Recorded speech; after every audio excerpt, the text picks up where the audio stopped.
A new study in the Lancet finds that while state governments' use of protective mandates were associated with lower COVID infection rates, as were mask use, lower mobility, and higher vaccination rates, mandates did not make a noticeable difference when it came to overall death rate. Yeah, this is an interesting finding published by the Lancet.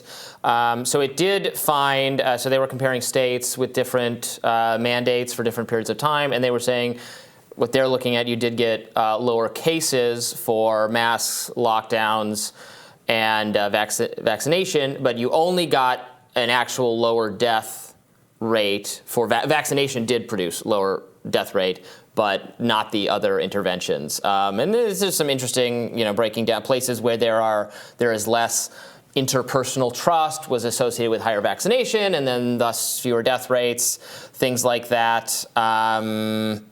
Yeah, I mean, it's interesting. Conservatives are, the Post-Millennial is the site that this has come to our attention from, which is a conservative website. So they're kind of saying, aha, see, the interventions did not, did not protect against death, with the acknowledged exception of vaccines. But then, you could probably, a liberal-minded person could look at it and say, well, but we were, had fewer sick people by doing these things. Yeah, I think that's a really good point, and one that RFK Jr. made in an interview recently, is that science reporting in particular often gets misreported all over the place in every direction, because scientists release a study and then relatively lay people are picking it up on the AP and translating it in ways that make not a lot of sense. And I think that's part of how we get these raccoon dog stories. It's part of how we get a story every other month that's eggs are good for you. No, eggs are bad for you. They'll kill you immediately. All of this kind of stuff is based on this. So most science is a little bit more nuanced than that. And while it is true that you can frame this, and it is accurate to do so, that some of these really significant COVID interventions didn't have any effect on the death rate, there's some really meaningful, interesting correlations here. I think the point that you raised about public trust is an important one. How from a policy perspective and interpersonal perspective can we get to a point where there's more public trust? Is public trust engendered through people going to schools together, doing certain kind of community service works together, having some kind of public service conscription together? What as a society would make us a little more trusting? Not that. That I would fight tooth and nail. I mean, there's trusting and then there's too trusting. Okay. But it does show that initially there's lower vaccination rates in poor communities, black communities, because there's less trust. You brought it to Tuskegee the other day. Well, also because of poverty. So what the stats say, a lower poverty rate, a higher education rate are both correlated with better outcomes.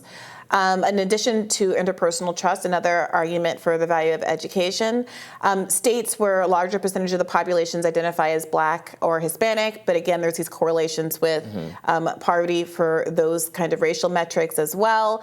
Higher public spending and more public health personnel at the state level were not correlated with better outcomes, which is one of these that might be an argument that's taken up by conservatives. Well, and I think it cut all over the way. I think it speaks to the priorities, because again, since you weren't seeing a difference in the death rates unless you were doing vaccination really well, it again speaks to the fact that while, yes, technically there are stories, people who seem young, healthy, died of COVID. Or have long COVID. By and large, the vulnerable population was the elderly or people with confounding health conditions. Could there have been more of an emphasis on protecting them? Or then, when vaccines are being rolled out, in emphasizing, please get the elderly vaccinated? What we heard is, even now, the requirements for vaccination, to the extent any still exist, are on college students, and it's just totally it's not treating the vulnerable population by and large. Well, I do think that the advice was and continues to be to vaccinate elderly people. Certainly, older voters. But the messaging it could have been tailored to them. It could have been. Older Americans were told to get vaccinated first.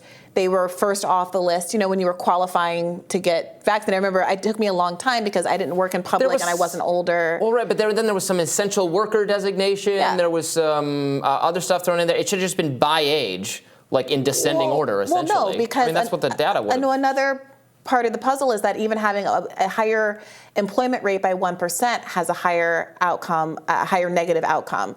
So the idea, I think, is that people are going to work, people who are essential workers who didn't have the luxury of staying home were more exposed, and more of those people did die. More of those people are also Black and Hispanic, and on and on and on. It would take a lot to tease out some of these correlations here.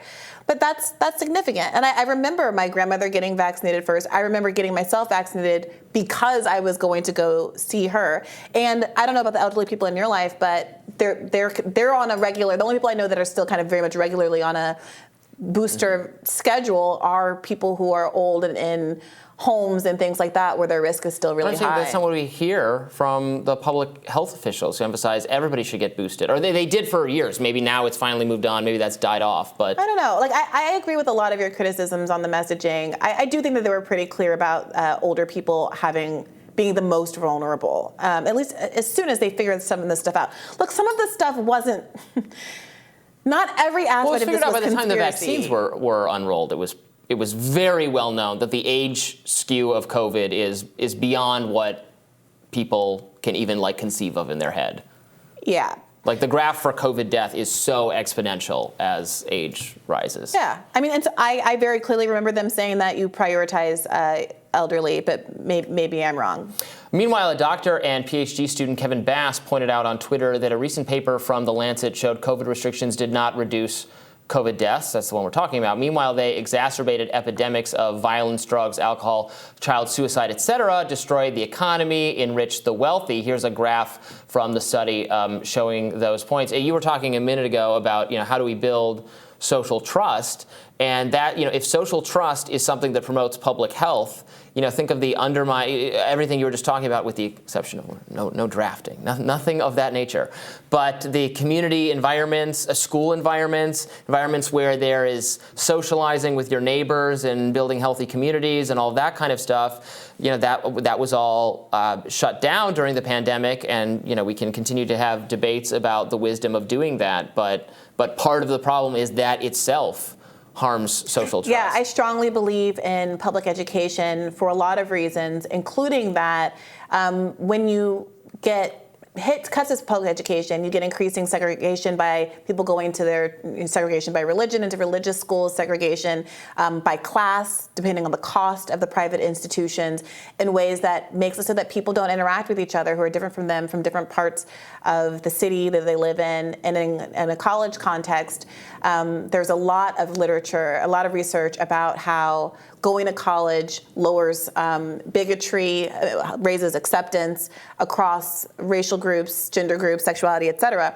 which is part of why there was such a concerted effort in the 1980s to defund public education, because there were such sources, there were such breeding grounds, if you were, for a lot of solidarity movements that led to a lot of social change that we today think of as very, very useful, but were a threat to capital and to the broad belief that the status quo must be maintained so that the people who have a little bit, the upper middle class, the middle classes, don't feel like they have to lose anything in a zero-sum game, as people who don't have those same advantages claw themselves up from the bottom, as opposed to thinking about whether there's other kind of economic systems and distributional systems that can spread the pie that the 1% hoards so overwhelmingly a little bit more equally. Well, we'll have to see if this study gets any additional pickup or pushback, because as you say, research comes out, points to different ways. We're still, trying to work out this these cuts policies, all over the place. Yeah.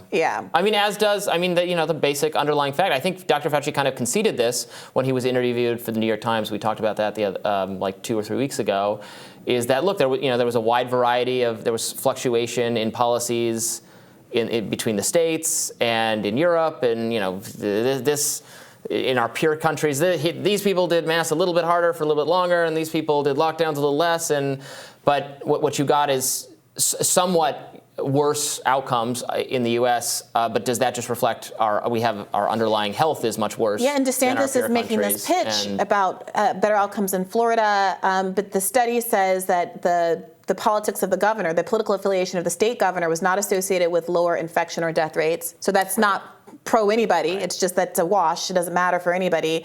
But the voting for Trump in 2020 was correlated. The proportion of a state that did vote for Donald Trump in 2020 was correlated with worse health outcomes from COVID. Yeah. Again, probably reflecting the old people voting for Trump, not getting vaccinated. Perhaps, yeah. Which, again, that is what comes through in the data as the thing that was good for severe disease and death. That does it for today. Tomorrow on Rising, Jessica Burbank and Amber Athey will take the reins, and we will be back next week. We're off on Monday, right? It's a holiday of sorts. Yes. So we will see you after that. Please enjoy the holiday. Have a good one. Be sure to like, share, and subscribe so you never miss any of this content. For those of you who prefer to listen while you're on the go, we are now available anywhere you listen to podcasts. Bye-bye. Happy weekend.